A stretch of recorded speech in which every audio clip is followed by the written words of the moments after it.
শুনিবলৈ বেয়া হলেও আজিৰ সমাজত বা আজিৰ সমাজৰ মানুহে ল'ৰাবিলাকক দুটা শ্ৰেণীত ভাগ কৰে। প্ৰথম কথাটো হ'ল যে যিজন ল'ৰা গভৰ্ণমেণ্ট চাকৰি নাই সেই ল'ৰাজন বেকাৰ আৰু অশিক্ষিত আৰু চৰিত্ৰও বেয়া, আৰু যিজন ল'ৰাৰ গভৰ্ণমেণ্ট চাকৰি আছে সেই ল'ৰাজন সকলো ফালৰ পৰা ভাল। এইখিনিতে এটা কথা কওঁ যে কিছুমান লাকিলি চাকৰি পাই গৈছে, কিছুমান বহুত কষ্ট কৰি চাকৰি পাই গৈছে, সেইটো ক'বলগীয়া নাই। কিন্তু আনহাতে চাকৰি নোপোৱা ল'ৰাজন এখন ঘৰৰ দায়িত্ব লৈ বুঢ়া মাক বাপেকক চাই নিজৰ খৰচ উলিয়াই সকলো ফালৰ পৰা কষ্ট কৰে, তাৰ উপৰি যিখিনি সময় পায় সেই সময়খিনি নিজক সময় দিয়ে যাতে পঢ়ি পিনি ভৱিষ্যতে ভাল চাকৰি এটা ল'ব পাৰে। কিন্তু বৰ্তমান পোৱা নাই মানে তেওঁ যে অশিক্ষিত নিবনুৱা তেনেকুৱা কথা একো নহয়। আৰু প্ৰত্যেকজন ল'ৰাই বিচাৰে যে তেওঁৰ ভৱিষ্যতে আহিবলগীয়া গৰাকীক তেওঁ সুখত ৰাখিব। কোনেও নিবিচাৰে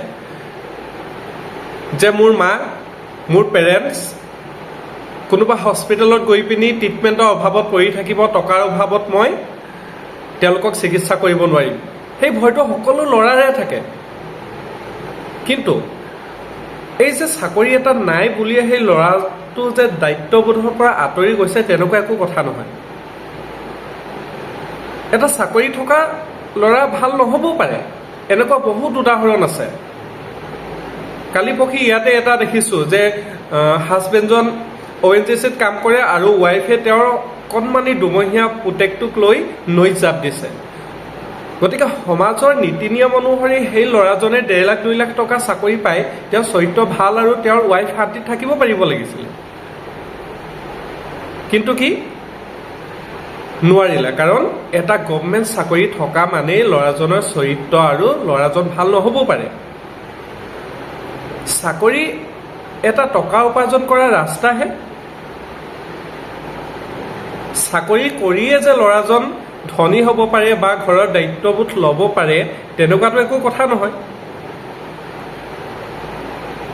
আজি বহু উদাহৰণ আছে এনেকুৱা, যিবিলাকে চাকৰি এৰি বিজনেছত লাগিছে, অন্যান্য কাম কৰি সফলতা পাইছে। গতিকে মোৰ মনৰ কথা কৈছোঁ, কোনে কি ভাবে নাজানো, বেকাৰ বুলি নাহাঁহিব কাকো।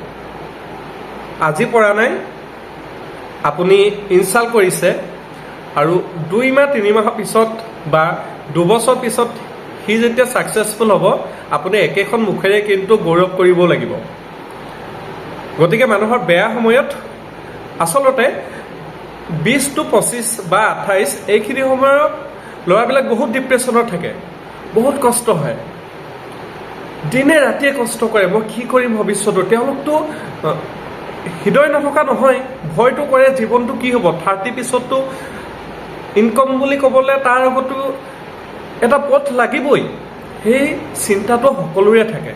গতিকে আপোনালোকে জাজ নকৰি, সমালোচনা নকৰি কোনো ল'ৰাকে সমালোচনা কৰিব নালাগে, কাৰণ নিবিচাৰে কোনেও। আকৌ এবাৰ কৈছোঁ, কোনো ল'ৰাইও নিবিচাৰে যে বুঢ়া বয়সত সেই মাক বাপেকে কষ্টত থাকিব বা বেমাৰ এটা হ'লে খোৱা বোৱাতে অসুবিধা পাব।